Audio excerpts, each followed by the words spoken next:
book of Acts, please, chapter 3.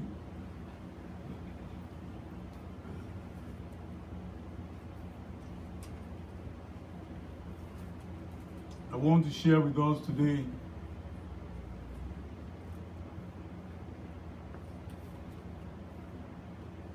on 5 keys, principle,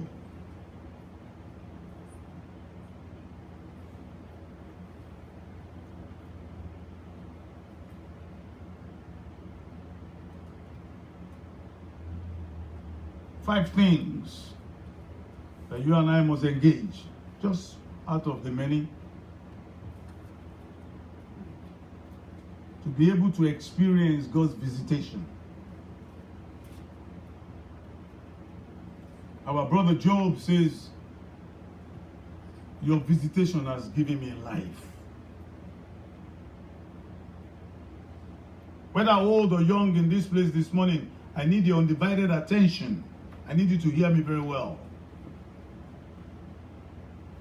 Because the way God does things, remember from the book of Hebrews chapter 4, the Bible says the word of the Lord is quick and it is powerful. It is sharper than any two-edged sword. And the Lord Jesus Christ was in the house of Simon. And the power of the Lord was present to heal them. But they were doubtful. Why? They did not give heed to what he was saying. And 4 men brought their friend, who was sick of the palsy.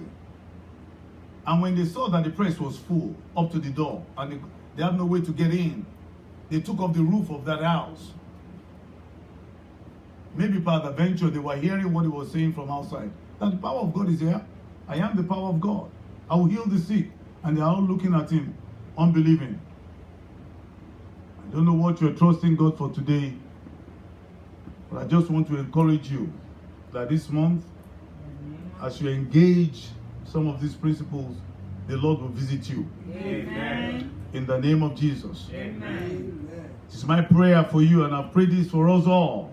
And I'll continue to pray daily throughout this month, that God will do an undeniable miracle. Amen. A miracle that is undeniable for all to see. Amen. In our lives this month. Amen. In the name of Jesus. Amen. Yes, Lord. We'll read that in a minute.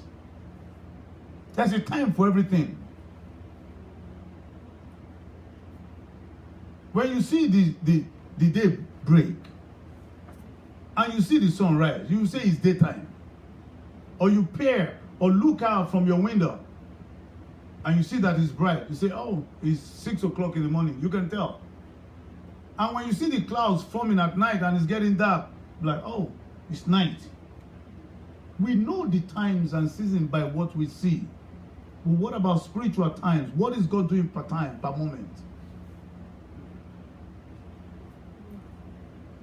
What does he want to do in your life and in my life this week, this month?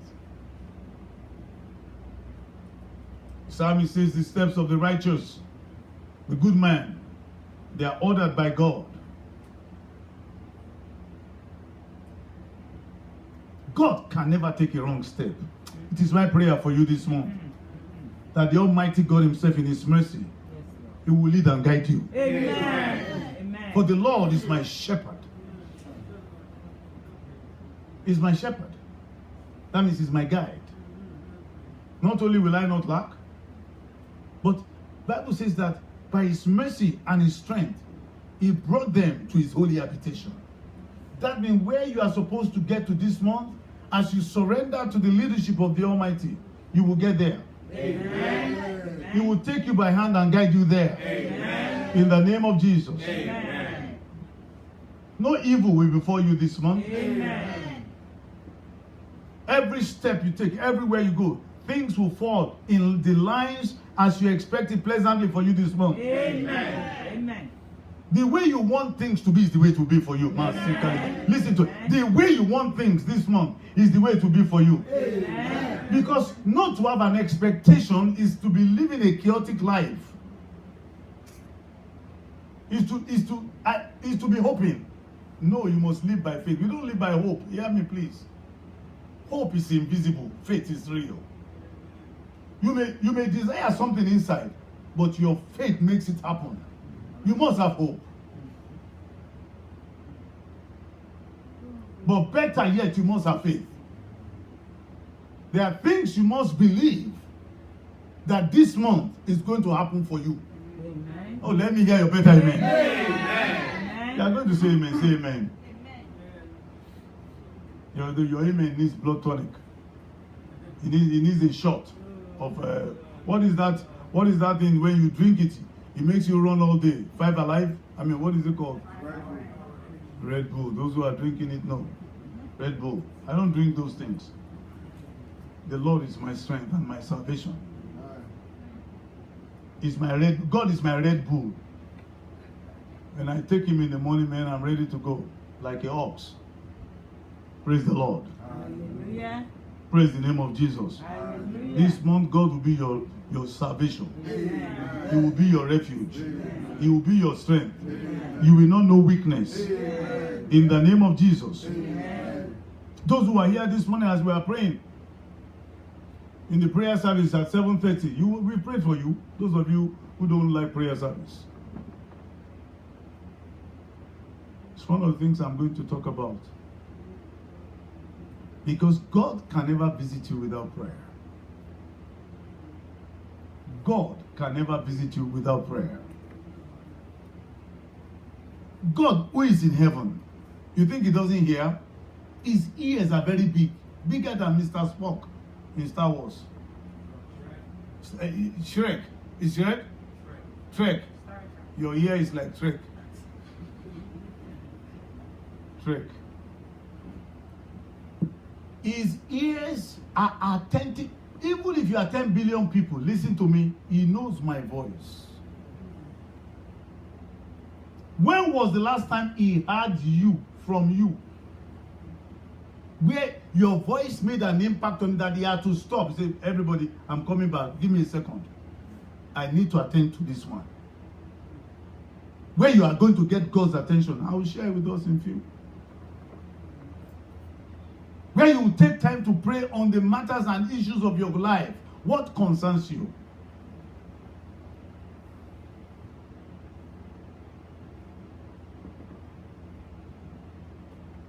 A woman was barren in the scriptures, in the book of 1 Samuel, chapter 2. You all know her story. Her name is Anna. And 1 year, after many years of visiting in Shiloh, she made up her mind that this year is going to be different. And she went before the altar of the Lord and said, Lord, I need to talk to you. Even my great-great-grandmother, Sarah, you visited her at 89 years old, and she gave birth to laughter. God, I must have a son. And I'll make a deal with you. God, I will give you that son. His name is Samuel.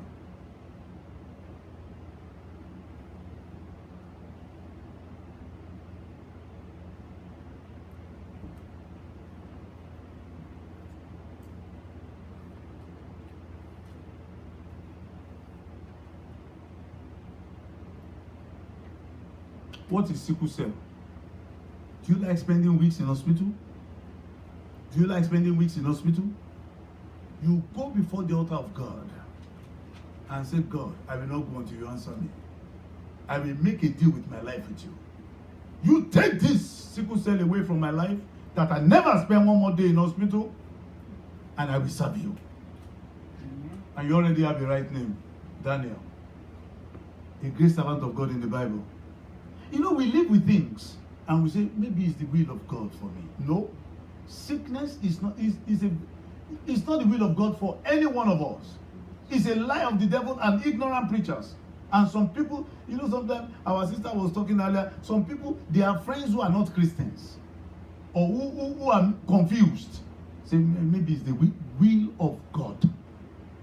You won't find a scripture to prove it. One. For good is God unto Israel. Good only. Amen. How much more you, Luke chapter 11, being evil, will know how to give your children good things. Then how much more me? Would you ask me for anything that you want and I will give it to you? Evil people know how to give their children good things. How much more the good God? God, I need to talk to you. me and you alone about this sickle cell matter. I'm tired of it.